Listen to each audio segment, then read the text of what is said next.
Hello everyone! Welcome to my vlog. This is Senyoritang DH. So, update ko po kayo sa bagyong Ragasa dito po sa Hong Kong. Signal number 8 po. So, naglinis na po ako ng mga kanal-kanal para po pagka-umulan. Nandito po ako sa rooftop. Kita naman kasi ayan dagat. So, ayan po, naglinis po ako ng yung drainage para umulan man, tuloy-tuloy po ang tubig niya ang agos. So, ngayon po, 4:35. Ito po yung panahon ngayon dito sa Saikong, umaambon-ambon at makulimlim. At yun nga po, ang in-expect po nila na darating po ang signal number 8 mamayang gabi daw po. So, ang pangalan po is Ragasa. Ito po yung tinatawag nilang King of Storm. So, naglinis na po ako sa baba para pati rin pa sa garden ko.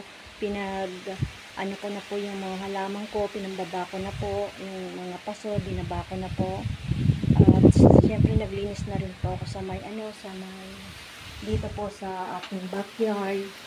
Tinulungan po ako ni Amo ko maglinis dito sa backyard. Ayan, malinis na rin po yan. So, pagka lumakas pong ulan po talaga, malakas po yan dyan ang tubig. Parang pools po yan dito. Kasi nga po galing ang tubig din doon sa bundok. Ayan po, bundok po yan sa loob. Halata naman gubat pala. Hindi, sa bagay, bundok na rin at gubat. Ayun.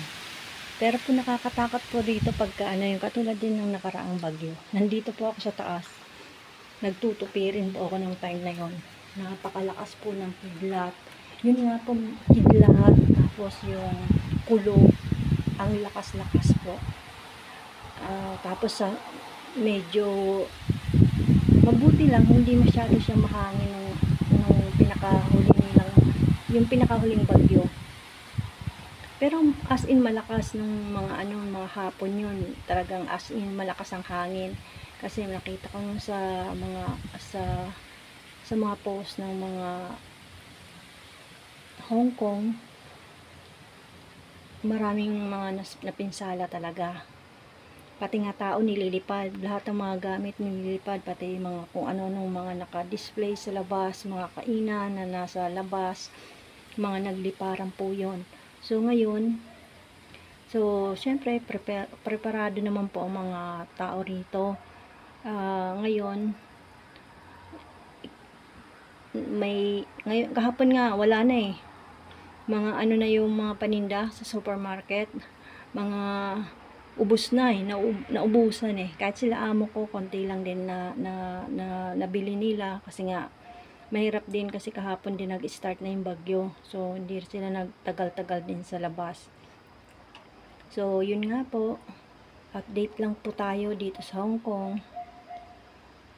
Ang bagyo, ipag-pray na lang po natin at pinagpe-pray ko rin po na bumagyo man po, hindi naman ganun sana kalakas. Dumaan lang, parang dadaan lang dito at lumayo na sa himpapawid na walang masasaktan o walang mapipinsala. So in Jesus name.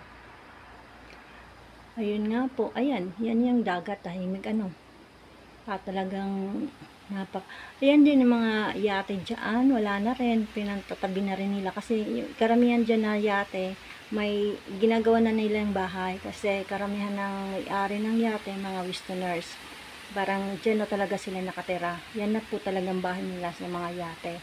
So siguro nasa gilid-gilid na po yung iba. May mga maliliit lang na mga bangka, pero syempre lang yan, rin lang yan, aalon lang sila. So yan pong panahon ngayon dito sa Hong Kong. At syempre ako po ay naglinis sa lahat ng mga kanal, pati lahat ng baba, naglinis kami. Kahapon pa kami ni Amo doon sa likod, naglinis kami. Pinag-ayos namin ng mga lalagyan kasi baka magliparan Yung mga kahoy doon. Ayun. So, umaambon-ambon na po. Pero kaninang umaga, wala naman. Wala na pong pasok kaninang umaga. Hanggang ngayon, yung may mga opisina lang siguro. Kasi yung ang anak ni amo ko, si Sir Paul, pumasok pa sa trabaho. Sa bagay, sariling negosyo naman nila yon. Sariling negosyo pala niya. Niya lang sa kanya. Iba naman ang negosyo nila amo. Sariling business yun ni Sir Paul. So, pero mamaya yan, dito na rin yan. Kaya ng panahon ngayon, medyo umuulan-ulan na rin, umaambon-ambon. So,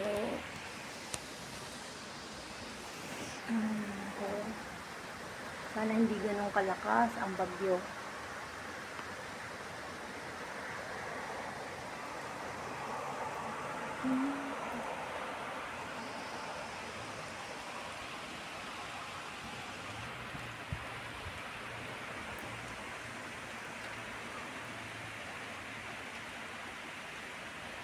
Magpapaalam na po ako, update lang po tayo. Salamat po sa pag-watch. Bye bye everyone, God bless everyone, and mag-pray po tayo na lalo na po dito sa Hong Kong, na sana po maging hindi ganun kalakas po ang expect nilang bagyo na darating ngayong araw na to. Actually may bagyo na po. Bagyo na talaga rito, Typhoon 8. Yun nga lang, sinasabi nila na alas 8 daw po. Ay, hindi naman alas 8. Yung malakas talaga is na mamayang gabi. So, I hope na umano lang po yan. Dumaan lang at pumunta na sa himpapawid. In Jesus' name. Thank you so much everyone. Bye-bye for now. See you again in my next vlog. I-update ko po kayo ulit mamayang gabi siguro kung ano pong kaganapan dito sa Hong Kong about sa ating bagyo. About sa bagyo dito sa Hong Kong na T8 Ragasa. Sinasabi nilang King of Storm. Bye-bye everyone. See you again in my next vlog. Bye.